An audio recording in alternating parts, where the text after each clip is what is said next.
All right, joining us now to try and take forward some of the news points that the External Affairs Minister has given to News 18 and to this interview here exclusively on Brass Tacks. Ashok Sajjanhar is a former diplomat. Professor Former Chellaney is a strategic affairs expert. Thank you very much, gentlemen, for speaking with us. Mr. Sajjanhar, let me start with you first. One of the things that the External Affairs Minister said in the context of the Ram Temple was, nations are known not just by their economic power and by their military power, but there's also something called cultural power, and cultural rebalancing, according to him, is a critical point when it comes to national power projection, which is why he believes that Bharat matters and our sort of going back to our Bharatiya roots matters, and the Ram Temple inauguration symbolizes that more than anything else. Why is that important in diplomacy, according to you, this whole cultural rebalancing? Yeah, thank you very much, Zaka. I think the minister is very right because, whether you call it culture or you call it civilization, because, India is a civilizational power. It has, millennia old history, traditions, customs, thoughts, beliefs, thinking. And for all these many, centuries since India was colonized, there has been this mindset, this sense of, complex and inferiority complex, if I could put it that way. And you would recall that even the Prime Minister in his address from the ramparts of the Red Fort, he's always been talking about, changing the mindset of the people. And I think this is to give them greater confidence in what they are. As a current day expression would be, making them feel more comfortable in their own skin.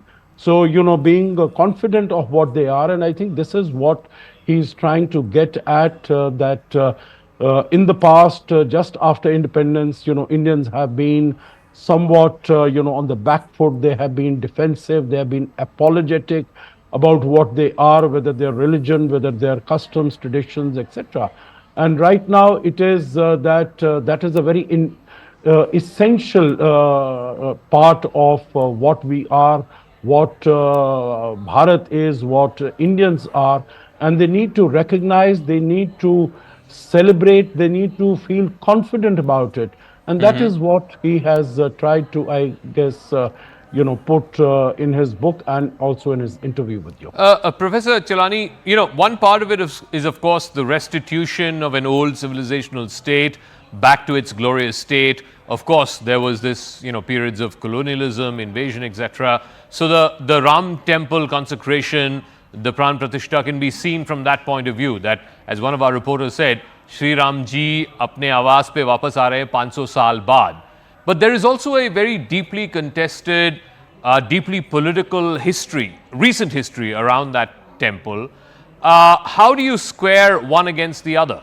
Because that is just as much a part of the India story as is the cultural restitution. There are a couple of things that we have to bear in mind. First, of course, is the fact that India is a very polarized society. Democracy in India has become hyper-partisan, and whichever party might be in power, the fact is that the opposition will always criticize the government. It's been almost a tradition in India to take on the government, irrespective of whether the government is doing the right thing or the wrong thing. Second, this criticism that the BJP government is blending religion with statecraft. Yeah. One has to keep in mind that in the West, deeply rooted democracies still very much embrace their Christian traditions. In fact, in Europe, several nations have political parties that bear the name Christian. Take Germany. The Christian Democrats have long dominated politics in that country. They played a pivotal role in Germany's post-war recovery after 1945. And when Germany was reunified, the CDU, the Christian Democrats, again played a key role in the economic and political integration of Germany. Okay. And if you look at the United States, it's a multicultural, multi-religious society, but the president of the United States, whoever the president is, never shies away from Christian traditions, from pledging allegiance to those traditions and invoking God at every possible Correct. step. Correct. So one should not forget that a country can be secular, can be proud of its secular traditions, even if it were to embrace its religious traditions. There Okay. is no contradiction between the two. I do want to ask Ashok Sajjanhar about, one part is the cultural restoration, and no doubt that's an important part. No, absolutely no argument about it. But at the same time, that meets the real politic of the day. And one of the real politics of the day is the neighborhood. We are seeing what is happening with the Maldives, right? You have an incumbent there who has come on the back of domestic politics, on the back of a very virulent anti-India political vote bank, if you will, and he has said whatever he has said. How does India play this balancing act? On the one hand, India is a proud civilizational state, it's restoring it back to its old glory, but at the same time, some of that can clash with countries in the neighborhood. So, how do you play that balancing act?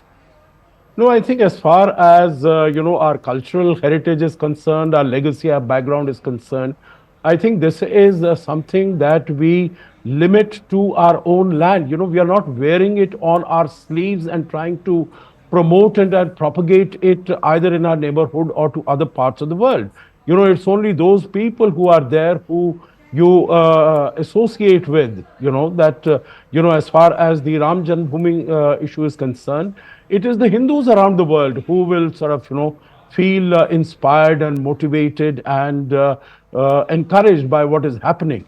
We are not going to take it around. I think as far as our relations with the world are concerned, as also relations, I would imagine, as far as people of different communities, different faith in India are concerned, it will be purely on equality basis, on the same footing. For instance, the policies of the government are guided by what is called Sabka Saath, Sabka Vishwas, Sabka Prayas, Okay. Sabka Vishwas. Meaning all the policies of the government, whether it is providing water or gas cylinders or roads, etc., they are not determined by which faith or religion that you believe in. Similarly, as far as Maldives is concerned, I don't think it is, it might be a very highly, heavily radicalized society, but I don't think it is religion that has come in the way.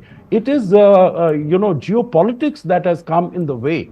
Otherwise, we have the best of relations with other countries who profess the same faith as Maldives, whether it is UAE, Saudi Arabia, Bangladesh, or what have you. So I don't think you can really put that it is the religion that Okay. divides us. I'll Yeah. give the final word to Professor Chellaney. People call it strategic realignment, if you will. Some are saying, you're in no one's camp, you're in your own camp, multipolarity, whatever you want to call it. On the one hand, India is being courted by the United States, and we are a strategic partner of the United States. And we realize that the Quad, Indo-Pacific, the biggest challenge is, taking on an aggressive China, and for that we need the United States. But at the same time, and I asked the minister this, you've just gone to a visit to Russia, you've met with President Putin. You've just come back from a visit to Iran. Again, the animosity between Washington and Tehran is well known. I mean, is India just putting its feet in multiple boats, thereby risking, falling on its face? Or is this strategic alignment, strategic multipolarity? Zaka, every power seeks to safeguard its strategic autonomy, including the United States. The United States is very, very insistent that its strategic autonomy not be eroded in any sense. Now, in terms of India's foreign policy under Prime Minister Modi, I think India can be proud of its accelerated economic growth, rising international profile, and growing clout.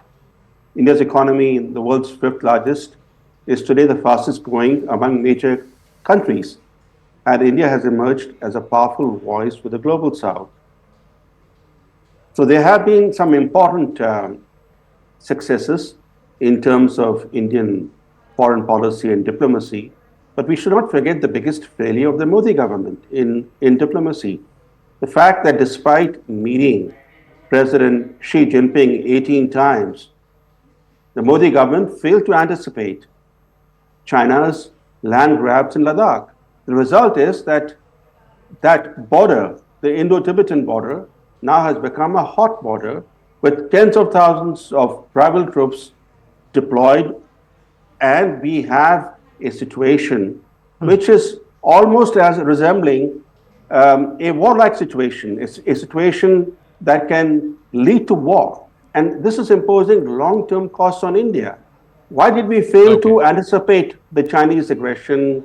And has anybody been held accountable for failing to forestall those incursions? Now, these are issues that one has to look at in a larger holistic framework. It's interesting because I asked the minister this about India's claim as a civilizational state and Bharat coming back and reclaiming its old glory.